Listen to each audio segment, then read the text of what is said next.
You guys ready for the draft as everybody else is?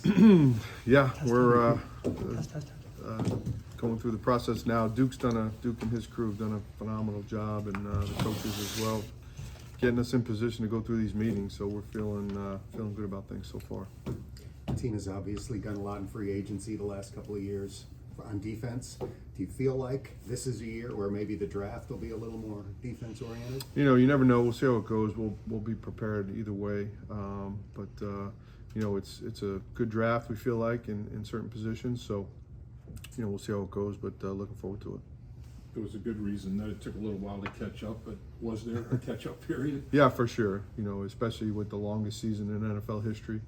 You know, as we all know, playing all the way to the end, as you mentioned, is a great thing, but it just puts you behind the eight ball a little bit in terms of the, you know, getting ready for the combine, getting ready for all those things in free agency all at once. But we were able to handle it great, and again, Duke and his staff done an unbelievable job of, you know, kind of guiding us in the right direction early on, and then, you know, kind of getting our legs, letting us get our legs underneath us. So, but it's been great.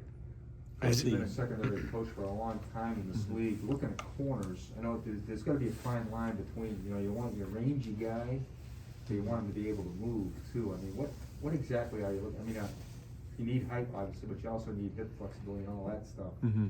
What do you look for? I mean, Yeah, I think a combination of all that. You know, when you're, especially if you're picking high, that's why we have rounds. So, you know, if you're picking high, you want a guy that can do all of the things that you said. You know, a guy with length, a guy with speed, can change direction, go get the ball.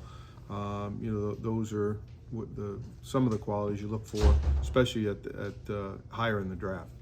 have they become more? Have you seen more rangy guys, or are coaches trying to make these guys corners because of their size? You know, I don't know that range for a corner. It's just a matter of just flat out long speed and being able to change direction quickly, and then having the ball skills. I think those are qualities that everybody's always looked for. Does it matter what type of system a guy played in college when you're looking at what's up, you know, for outside guys, or is it something where they can kind of transition pretty well? Well, you're really just looking at we look at their movement. It certainly can help if a team is a press man team or something, but you're really just looking to see how they move, getting in and out of their breaks, how do they catch the ball, you know, are they letting guys catch a lot of balls in front of them? So you can process what the coverages are, but really at the end of the day, what kind of mover is he? How big of a deal is it, Lou, to have a guy or draft someone with a high football IQ? Yeah, it's important. You know, we try, as you guys know, we try to do things where we're using guys in multiple spots, and the more that they can absorb, the better it is for all of us, player as well. How much does age matter during the process? Age? Age, yeah.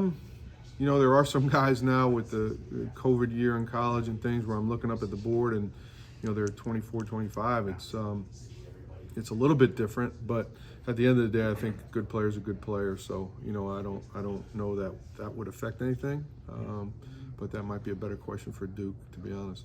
You mentioned that you use guys in a lot of different ways, position versatility, flexibility, all that. Has that become a must, or is that a tiebreaker now when you're evaluating guys? It just helps, you know, again, the more that they can do, I think really could push a guy over the edge, you know, where, excuse me, if there's, you know, even with somebody else and, oh, by the way, this guy does X, Y, and Z, it can only help. We're talking about corner. What do you look for in a defensive tackle? What qualities do you value?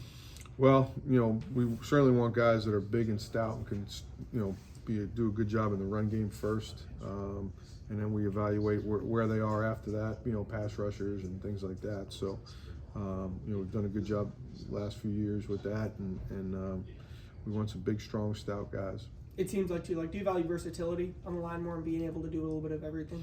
Again, a little bit harder there, but yes, if guy has, you know, we were watching some guys the other day that we thought, well, hey, this guy can maybe do a few different things. So, you know, that always helps. Is adding cornerback depth a priority? In my mind, yeah. I think, you know, we need to, you know, always at each position you want to add quality depth. I think that that position for sure. Is it important to potentially find maybe rookie starters in draft slots? Is that possible for where y'all are at, or? You know, I think that's the good news. You know, I don't know that we have to just go reach and say we have to have this.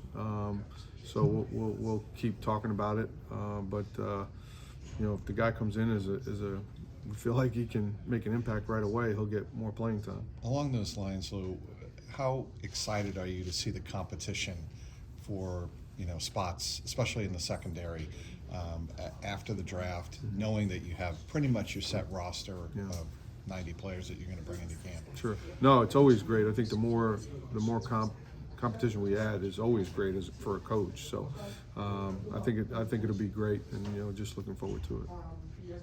How much different is evaluating prospects for you as a coordinator as opposed to when you were a defensive backs coach? You just add the other positions to it, but I think we're doing corners this morning, so I'm kind of looking forward to that. But no, it's as you get used to doing it, you grow with it, and you get a feel for, hey, these things are similar to the DBs or the D line's obviously totally different, but the linebackers, there's some qualities that you can see. We've got a good receiver room, and so if it were to come up in that position, then you're just making sure it's a player that fits that room really well. So I wouldn't get into the ins and outs of a specific receiver that you're looking for this year. It's like a lot of positions in this draft for us, and that we're in a good spot depth-wise on the team where you can take players that really make you a lot better at that position. At 31, are y'all looking for somebody who can potentially start right away, or are y'all willing to kind of give him time to kind of see how that goes? No, I don't think you want to pitch yourself into anything. We're going to look for the player that fits us best and can make us better in the short term and the long term. So, until you get your hands on a player, it's impossible to say how they're going to react to life in the NFL and how quickly they can transition. And obviously our scouts have done a great job researching these guys. Our coaches have been on the road for the last month, getting a feel for these guys at the pro days. And then you're drafting a player you think can make the organization better and the team better, and then you see how they integrate within your systems.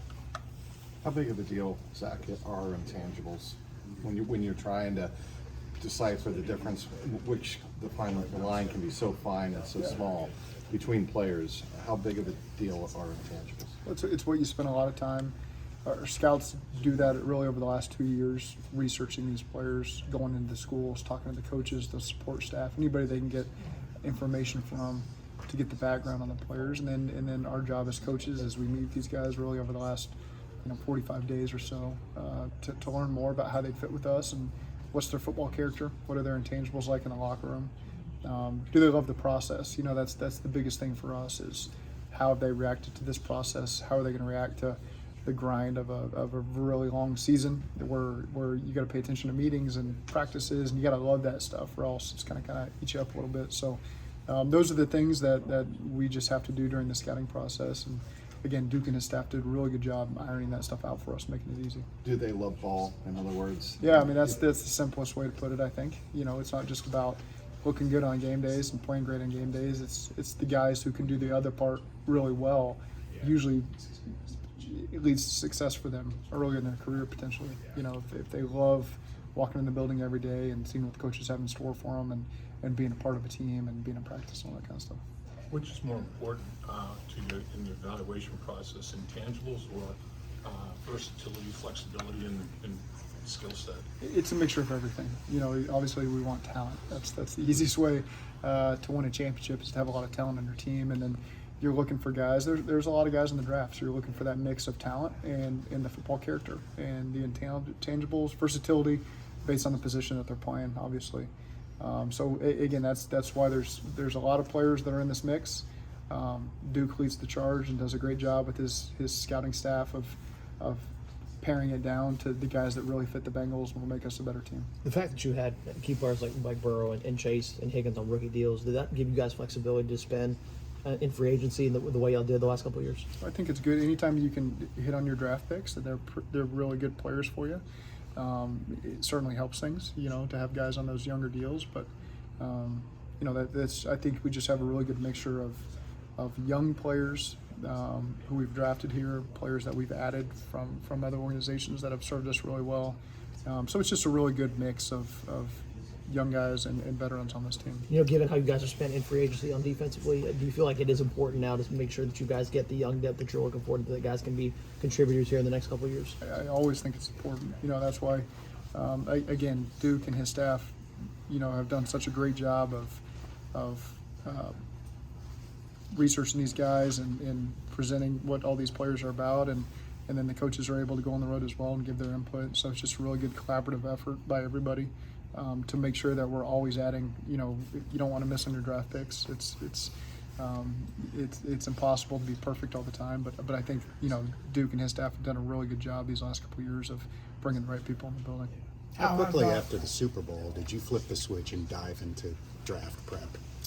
Well, it was more free agency for the coaching staff early on. We wanted to make sure we're hitting each period the right way, and so you went to the combine quickly. I think 2 weeks after the game, and so maybe as a coaching staff, you didn't know those players as well as we had in the past, but like I keep saying, Duke and those guys knew them extensively, and so you lean on them for that information. But we wanted to make sure we were correct in free agency, adding those right pieces immediately, and then you move to the next player, next stage of the player acquisition process, and that was the draft. So we dove into that, and then our players will be showing up, and shortly after the draft, we'll dive into our own players. So it's fun to be a part of. There's different stages of it, different seasons, if you will, of the off season, and we're kind of in that middle stage right now of the draft prep.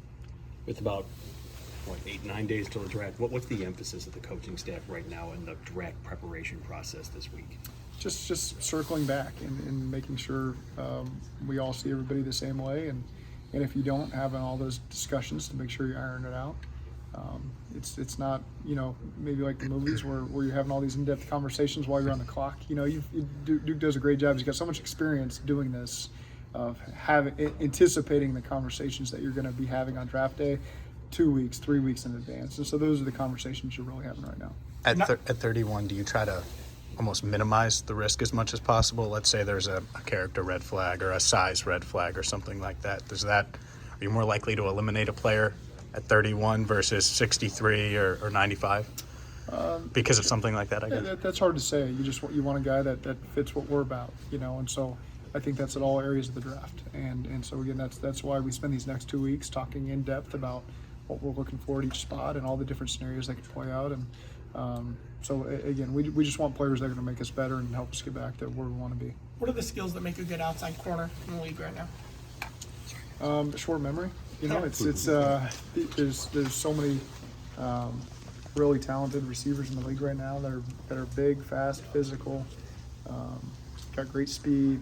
So again, you're challenged almost every week with the different skill set potentially from a receiving core that you're going to face, and so there's different guys that maybe fit different schemes a little bit better, but I felt like we played against a lot of really good corners this year, a lot of guys that were in free agency this year we played against, and a lot of them have different skill sets, and what I appreciate most as an offensive guy, mostly is those guys that just compete down in and down out, and they might not be perfect, but you see that football character that really stands out in some of these DBs. One more question. Do you feel like overlap with Curtis Brooks for a year at UC? Uh-huh. Yeah. What do you remember about his redshirt freshman year, if anything? He's a good player. He's had a great career there. Obviously, I was on the offense side of the ball. I was only there for 9 months, so I won't pretend that I knew all the defensive guys as well as I would have had I been there a little bit longer. But certainly, he was highly thought of coming out of Virginia, and there's certainly a great addition over there at UC, and he had a great career for those guys and helped them win a lot of games.